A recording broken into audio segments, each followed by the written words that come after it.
Hai, Assalamualaikum. Dila mulakan video kali ni dengan bismillah. Dalam video kali ni, Dila nak buat resepi yang susah sedikit lah. Selalu simple kan? Okay, tapi kali ni resepi susah sikit. Dila buat pizza versi gluten free tanpa tepung gandum. Untuk pizza kali ni, dia lembut. Dia tak gebu, dia cuma lembut dan juga chewy. Dia punya tekstur roti dia dekat bawah. Lepas tu, dia tak keras walaupun pizza ni dah sejuk. Yang ni saja je buat pizza sebab tiba-tiba rasa teringin nak makan pizza. Tapi tak apa, kita boleh buat sendiri. Boleh tengok dia punya roti lembut. Lepas tu dia tak gebu sangat dan juga dia chewy-chewy macam tu. Okey dah, jom kita mula buat. Mula sekali dia ada air suam 25 gram. Yang ni Fusilian Hearts ni abaikan dia dah expired. Lepas tu dia ada susu. Yang ni dia pakai lemon. Tak nak pakai lemon boleh boleh ganti dengan cuka. Lepas tu ada gula dan juga yeast. Yeast dia pakai yeast yang biasa sahaja. Lepas tu dalam susu tadi letak gula lebih kurang dalam 10 gram. Kacaukan, larutkan gula tu dulu. Bila gula tu dah larut, kita tolakkan gula tu dah larut, boleh tambahkan lemon. Yang ni adalah nak buat dia jadi susu masam lah ataupun buttermilk macam tu. Lepas tu kacaukan dia sekejap, tolakkan dia ke tepi. Ambil air suam, masukkan Fusilian Hearts ni tadi. Lebih kurang dalam 4 gram macam tu. Lepas tu kacaukan dia, lepas tu biarkan dia sebab kita nak kembangkan Fusilian Hearts ni. Tapi pastikan air ni air suam sebabnya kita nak kembangkan benda ni dululah. Bila tu kita boleh tolakkan dia ke tepi, ambil balik susu tadi yang dah jadi ketulan-ketulan tadi kan. Masukkan instant yeast. Yang ni dah pakai yeast yang biasa je.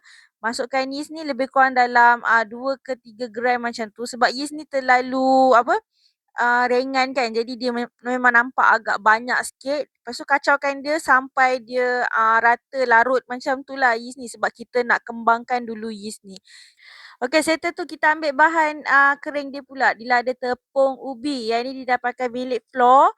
Yang ni boleh ganti tepung beras kalau tak ada tepung beras biasa. Lepas tu dia ada tepung sagam. Yang ni dia pakai baking powder sikit dan juga zentam gum. Okay, mula sekali sukat tepung ubi. Untuk sukatan dia tadi semua Dila dah letak tadi, awal tadi boleh tengok tepung ubi, tepung milik tu dan juga tepung sagam. Yang ni semua kena ada sebabnya kita nak tekstur roti tu lembut walaupun roti dah sejuk. Lepas tu masukkan sedikit zentam gum lebih kurang dalam 2 gram macam tu. Jangan banyak sangat, 2 gram cukup. Lepas tu baking powder pun lebih kurang dalam 2 gram macam tu lah. Ataupun setengah sudu kecil untuk baking powder.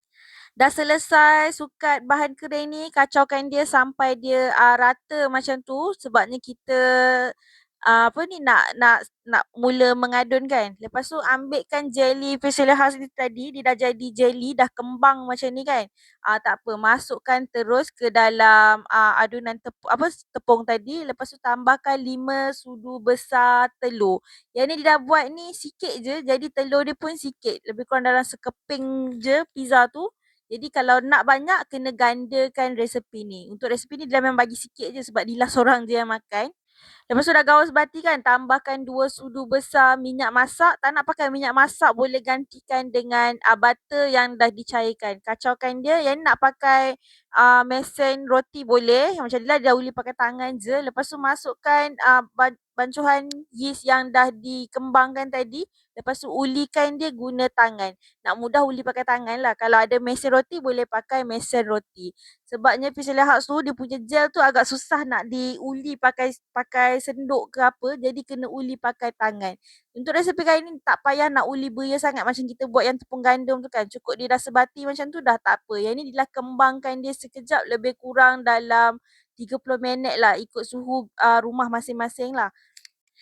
Bila dia dah kembang kan, kita boleh ambilkan dough ni, nak tengok dia dah kembang ke belum. Yang ni untuk Dila punya dough dah kembang. Lepas tu Dila letak terus dekat atas tray nak bakar. Dila pakai penutup periuk je yang dah disapu minyak. Sebab Dila tak nak nanti roti ni melekat dekat permukaan kita punya tray lah. Lepas tu ratakan base pizza ni, ratakan dia. Yang ni dah pakai tangan je. Memang dough ni dia agak lembik dan juga melekat. Tak apa, jangan risau. Jangan tambah tepung. Memang kita nak dough ni lembik. Sebabnya kita tak nak nanti bila dia dah masak, dia jadi keras. Bila rata dah sebati macam ni, kembangkan sekejap lepas tu bakar pada suhu 180 darjah Celsius lebih kurang dalam 15-18 minit macam tu. Dah siap bakar, Dila sejukkan. Yang ni dia punya dough pizza tadi, base dia dah sejuk. Lepas tu Dila nak tambahkan dengan topping yang Dila suka lah. Dila hanya pakai tomato sauce. Yang ni dia pakai tomato sauce yang biasa sahaja. Tapi terpulang nak pakai apa pun. Lepas tu dia taburkan sedikit cheese. Yang ni dia pakai cheese yang untuk pizza tu. Lepas tu dah letakkan isi ayam yang dah ditumis dengan bawang dan juga sedikit oregano. Lepas tu Dila letaklah sedikit black pepper dan juga garam lah nak bagi ada rasa sikit.